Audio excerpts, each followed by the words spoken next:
The courtroom doors swung open on that overcast Thursday morning, and the first sound anyone heard wasn't a greeting, wasn't a footstep, wasn't the shuffle of papers. It was the sharp, deliberate clack of 6-inch designer heels striking the polished floor like a hammer looking for something to break. Brenda Whitmore, 52 years old, entered Judge Judy's courtroom the way a hurricane enters a coastal town, loudly, aggressively, and with the absolute certainty that everything in her path was going to bend to her will. She didn't walk to the plaintiff's podium. She marched. She didn't sit. She positioned herself. And when she finally reached the wooden podium, she did something that made the entire gallery draw a collective breath. She slammed a set of car keys down on the surface, so hard that the sound cracked through the courtroom like a gunshot. And then she pointed one long acrylic nail across the aisle and said, loud enough for every microphone in the building to pick up, "That little parking boy destroyed my car, Your Honor, and he thinks he can hide behind minimum wage." She didn't even look at him when she said it. She pointed the way you might point at a stain on a carpet, dismissively, as if the boy across the aisle wasn't a human being with a name, a family, and a future. She called him the help twice before Judge Judy had even opened the case file. She adjusted the oversized designer sunglasses perched on top of her bleach blonde ponytail, checked her reflection in the shiny surface of her Louis Vuitton handbag, and let out a theatrical sigh that suggested her mere presence in this courtroom was a personal sacrifice on behalf of civilization. Across the aisle stood Marco Reyes, 19 years old, in a clean white button-down shirt tucked neatly into black slacks. His hands, calloused from opening tens of thousands of car doors over 3 years of valet work, gripped a manila folder tightly against his chest. He wasn't trembling from fear. He was trembling from the effort of staying calm, of keeping his composure, of honoring the promise he'd made to his mother that morning before leaving the house. She had cupped his face with hands worn rough from cleaning other people's homes and said in Spanish, "Mijo, the truth walks into rooms quietly. Let her do the talking. You just stand up straight." So he stood up straight. He kept his eyes forward, and he waited.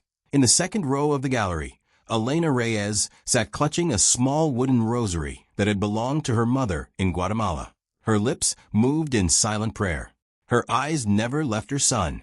What Brenda Whitmore didn't know, what she couldn't possibly have imagined as she stood there adjusting her jewelry and rolling her eyes at the bailiff, was that the luxury hotel where Marco worked, the Beaumont Grand, had installed a brand new 14-camera 4K surveillance system exactly 6 weeks before this incident.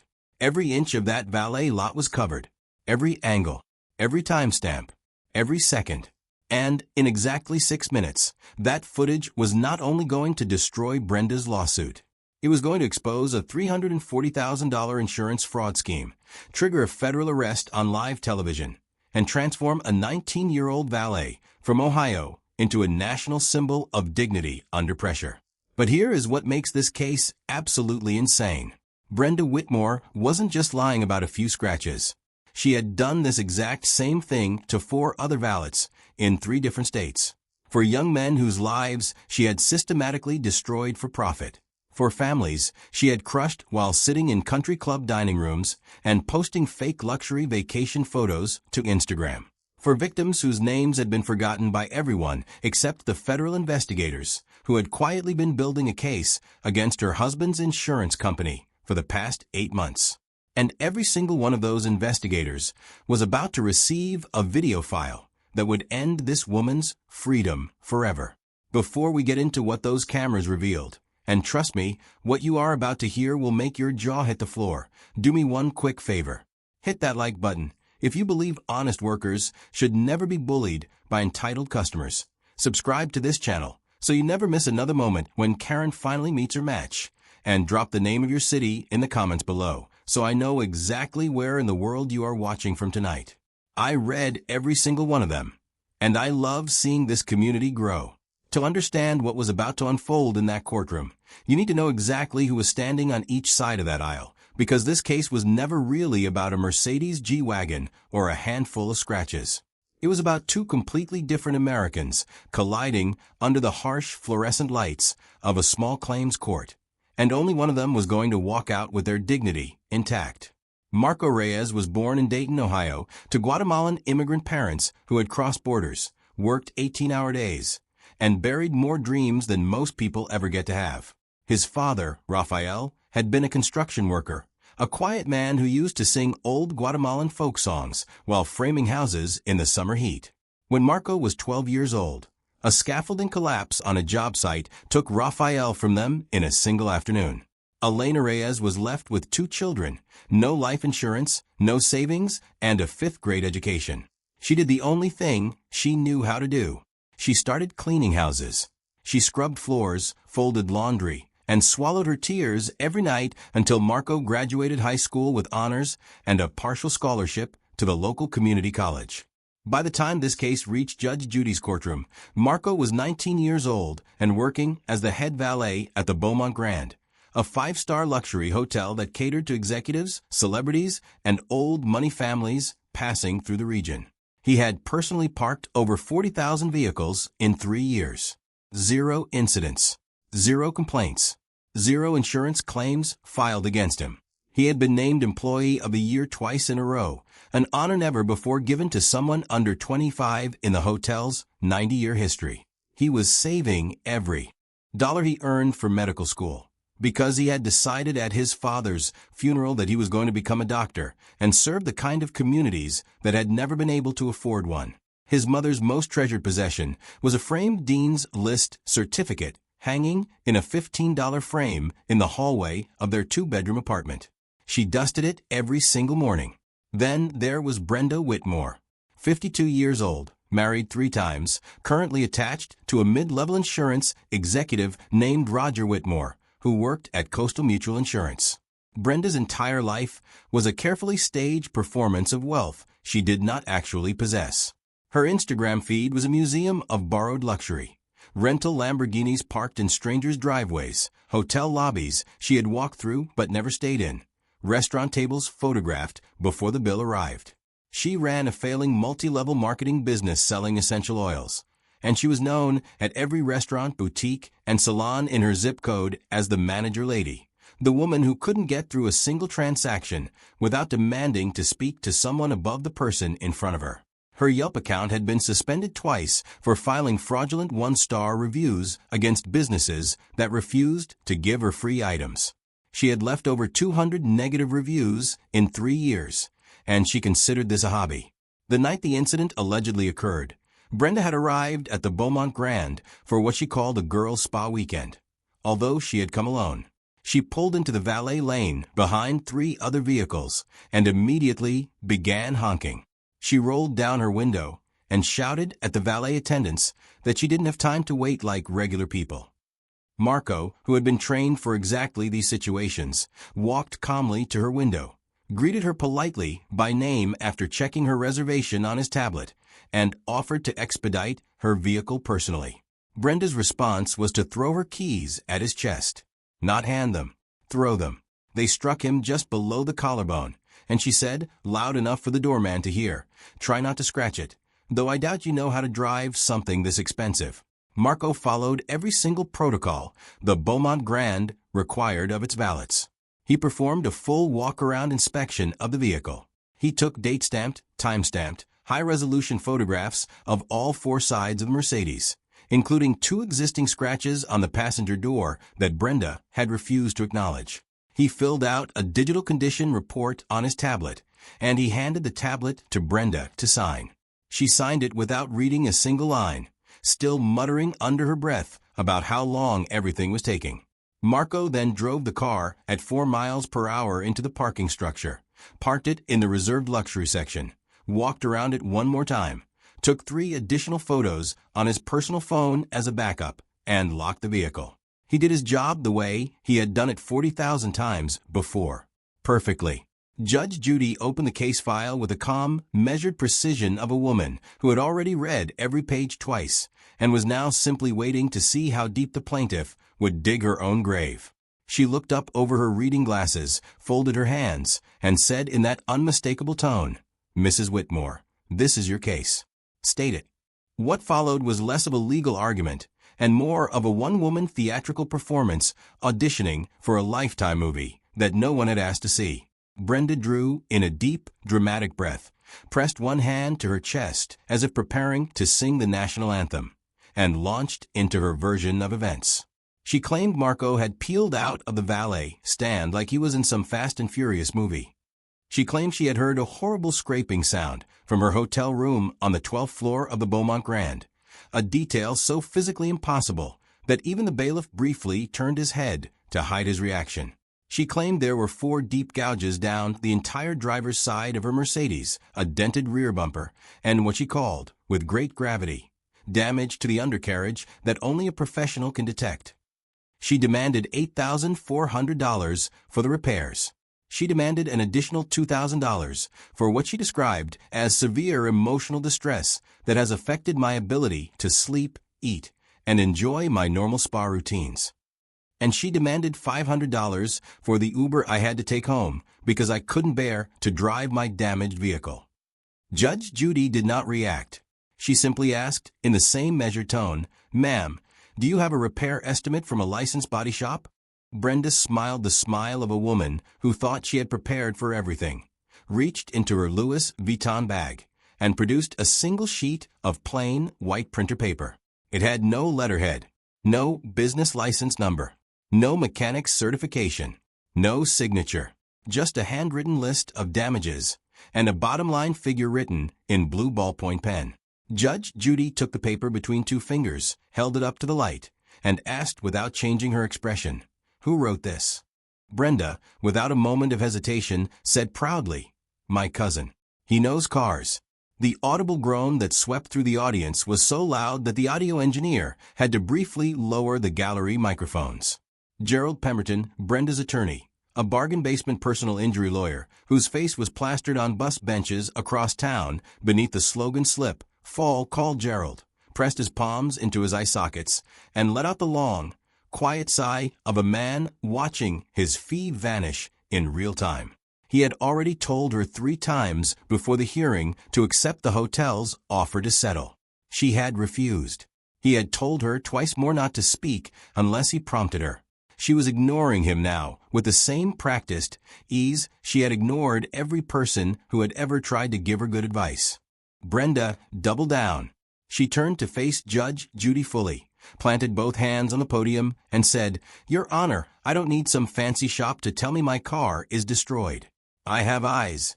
Then, with the confidence of a woman who had never in her life faced a real consequence, she pivoted toward Marco and said, "And he knows what he did. Look at him. He can barely speak English." The courtroom went silent for exactly 1 second. And then Marco Reyes spoke for the first time. His voice was quiet, steady, and completely accent-free. He said, "Ma'am, I was born in Ohio." The audience erupted. Not in cheers, not in gasps, but in genuine, involuntary laughter. Even the bailiff turned his face toward the wall to hide his expression. Brenda's cheeks flushed a shade of red, so vivid it clashed with her spray tan. But she was not finished digging. She leaned forward into the microphone, gripped the podium with both hands, and said the sentence that would become the exact moment her life began to collapse. "Your Honor, look, we both know how these people are. They come here, they take our jobs, they damage property, and then they cry victim. I'm the real victim here." The courtroom froze. Judge Judy slowly removed her reading glasses. She placed them on the bench with deliberate care. She did not speak for 10 full seconds. When she finally did, her voice was so quiet, so controlled, so completely without warmth, that even Gerald Pemberton stopped breathing. "Mrs. Whitmore, would you care to rephrase that?" Brenda lifted her chin. "I said what I said." Marco's attorney, Diana Chun, a sharp corporate lawyer with 22 years of experience, rose from her chair holding a small black tablet and a USB drive. "Your Honor, with the court's permission, we would like to submit video evidence." Judge Judy did not take her eyes off Brenda. She simply said, "Roll the footage. Real quick before we get into what those cameras actually captured. And I promise you it is worse than anything you are imagining. Smash that like button. Subscribe for more entitled Karens getting humbled in real time. And let me know in the comments what city you are watching from tonight." I read every single one. The large monitor mounted on the courtroom wall flickered to life, and the first image that appeared was a crystal-clear, high-definition shot of the Beaumont Grand's Valet Lane at 6:47 p.m. on the night in question. The timestamp burned into the corner of the frame in bright white letters. The image was so sharp you could count the raindrops on the hood of the Mercedes. Brenda's confident smirk faltered for the first time all afternoon. Judge Judy nodded once, and Diana Chin pressed play. The video showed Marco Reyes walking slowly around Brenda's Mercedes G-Wagon, holding his tablet, pointing carefully at two existing scratches on the passenger side door. His mouth was moving. He was clearly showing them to Brenda. And Brenda, dressed in the exact pink velour tracksuit she was currently sitting in the courtroom denying she owned, was seen on camera waving her hand dismissively, rolling her eyes, and signing the tablet without so much as glancing at it. She then flipped her hair and walked into the hotel lobby without a backward glance. Brenda shot to her feet. That's edited. That's clearly edited. Anyone can fake a video these days. Judge Judy did not raise her voice. She simply said, "Sit down, Mrs. Whitmore." Brenda sat down. Diana Chin clicked on the second video. This one showed Marco behind the wheel of the Mercedes, driving it at what the on-screen speedometer overlay confirmed was 4 miles per hour into the parking structure. He parked the vehicle in a reserved luxury bay, stepped out, walked around the car one more time, took 3 additional photographs on his personal phone, locked the doors, and walked away. The entire sequence took 4 minutes and 11 seconds. There was no peeling out. There was no horrible scraping sound. There was nothing except a young man doing his job with quiet, methodical care. Brenda's face was beginning to change color. The confident pink had drained into a chalky, uneven white. Her hands had stopped fidgeting and were now gripping the edge of the podium so tightly her knuckles had turned the color of old paper. Gerald Pemberton was no longer looking at his client. He was looking at the exit. And then Diana Chin clicked on the third video, the one that ended everything. The timestamp read 2:47 a.m. The parking structure was empty. The overhead lights hummed gently. And into the frame, walking with the careful, checking over her shoulder gait of a person who believed she was completely alone, came Brenda Whitmore herself. She was wearing that same pink velour tracksuit, the one with her name embroidered across the back in cursive rhinestones. In her right hand, she was holding a large brass key. On her left, she was carrying something tucked under her arm. The courtroom held its breath. Brenda's mouth opened slowly. On the screen, she approached her own Mercedes. She looked left. She looked right. She looked directly up at the camera she did not know was there, squinting into the darkness for a long moment. And then, apparently satisfied that she was safe, she stepped forward, pressed the brass key against the driver's side door, and dragged it in one long, deliberate motion from the front fender all the way to the rear panel. The sound of metal on metal was faintly audible even through the courtroom speakers. She stopped. She examined her work. She smiled. Then she reached under her arm and produced a small rubber mallet. She walked around to the rear of the vehicle, planted her feet, and struck the bumper 3 separate times, denting it deeply. Then she stepped back, pulled out her phone, and photographed the damage she had just personally created. She was still smiling when the video ended. The courtroom exploded. A woman in the third row shouted, "Oh, my God," so loudly the microphones distorted. Another audience member began laughing in genuine disbelief. A third put both hands over her mouth. Gerald Pemberton stood up, sat back down, then stood up again, physically picked up his briefcase, walked out of the courtroom without saying a single word to his client, and never returned. He would file paperwork the following morning to formally withdraw from. Representing her, Brenda was on her feet, screaming, "That's not me. That's someone who looks like me. That video is fake. That's not my tracksuit." Judge Judy's voice cut through the chaos like a blade through silk. "Mrs. Whitmore, the tracksuit has your name embroidered on the back of it in rhinestones. In cursive." Brenda's mouth worked soundlessly. "That's a common outfit," she finally managed. Judge Judy tilted her head. "Ma'am, there is no universe in which a personalized rhinestone tracksuit with the name Brenda spelled out across the shoulders is a common outfit." The audience lost what little composure they had left. Marco Reyes sat perfectly still. He did not smile. He did not celebrate. He simply closed his eyes for a moment and exhaled the breath he had been holding for 18 days. In the gallery, Elena Reyes lifted her rosary to her lips and kissed the small wooden cross. She whispered something in Spanish that a woman sitting beside her would later translate for a reporter. My son told the truth. God saw everything. God always sees everything. Judge Judy allowed the courtroom to settle. She waited until the last whisper died down. Then she opened the 3-inch folder that had been sitting closed beside her the entire time. She lifted the first document from the top of the stack.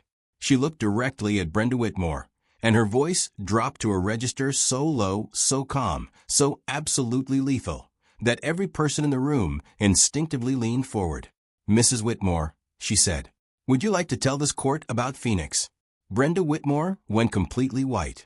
Not pale. White. The color of printer paper. The color of a woman whose entire carefully constructed world had just cracked open beneath her feet. Judge Judy did not wait for an answer. She lifted the next document. Or Dallas. Or Nashville. Or Miami. One by one, she laid out the pattern. Phoenix, 2022. A 22-year-old valet named Carlos Mendez, sued for $6,200 in fabricated damages, settled out of court by a valet company that couldn't afford the publicity. Carlos was fired the following week. Dallas, 2023. An 18-year-old valet named Deshaun Williams, sued for $7,800. Case dismissed.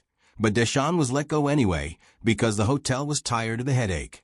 Nashville, 2023. A 20-year-old valet named Ahmed Hassan, an international student on a scholarship visa, sued for $9,100. Ahmed couldn't afford to fight. He paid $4,000 out of his tuition savings to make it disappear. He had to drop out of school the following semester. Miami, 2024. An attempted claim against a valet named Rosa Jimenez quietly abandoned the moment Brenda discovered the hotel had cameras. Do you notice a pattern, Mrs. Whitmore? Judge Judy asked, her voice dangerously soft. Every single one of your victims was young. Every single one was a person of color. Every single one was working a minimum wage job. And every single one had no resources to fight back. Brenda opened her mouth. Nothing came out. Judge Judy was not finished. She pulled out the final document from the folder. A thick stapled report bearing the seal of a federal investigative agency.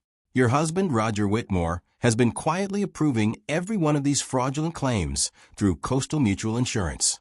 Total fraudulent payouts across all 4 cases, plus additional claims filed by members of your extended family. $340,000 over 5 years. The FBI has been building this case for 8 months. And the footage this court just watched has already been forwarded to the lead investigator. Brenda finally found her voice, and it came out shrill and cracking. You can't do this to me. Do you know who my husband is? Judge Judy did not blink. Yes, and so does the FBI.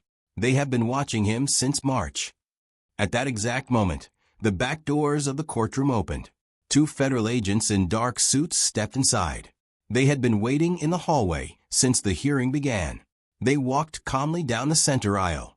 The bailiff, who had spent the entire proceeding maintaining professional composure, allowed himself the smallest, most satisfied smile in television history. Brenda Whitmore, the lead agent, said, "You are under arrest for insurance fraud, wire fraud, and conspiracy to defraud a federally regulated financial institution." Brenda screamed. She screamed about her lawyer, who had already left the building. She screamed about her rights. She screamed about her husband, who was at that very moment being arrested at his office 3 states away. The handcuffs clicked shut on live television, and she walked out of the courtroom still shouting, her designer heels clacking uselessly against the floor she had entered like a queen 90 minutes earlier. Judge Judy turned to Marco Reyes. Her expression, which had been stone throughout the proceedings, softened into something the audience had never quite seen before. "Mr. Reyes," she said, "I owe you an apology on behalf of every court that has ever failed young men like you. You handled yourself today with more dignity than most people manage in a lifetime. Your mother raised a good man." Marco stood slowly. He looked at Elena in the gallery, and then back at the judge. "Thank you, Your Honor," he said quietly. "My mother taught me that the truth doesn't need to be loud." Judge Judy nodded once, and for just a moment, the courtroom held that stillness the way you hold something fragile. Then she delivered the ruling that would be replayed on every news network in the country.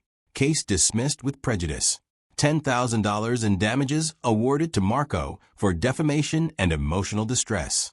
$15,000 in legal fees awarded to the Beaumont Grand.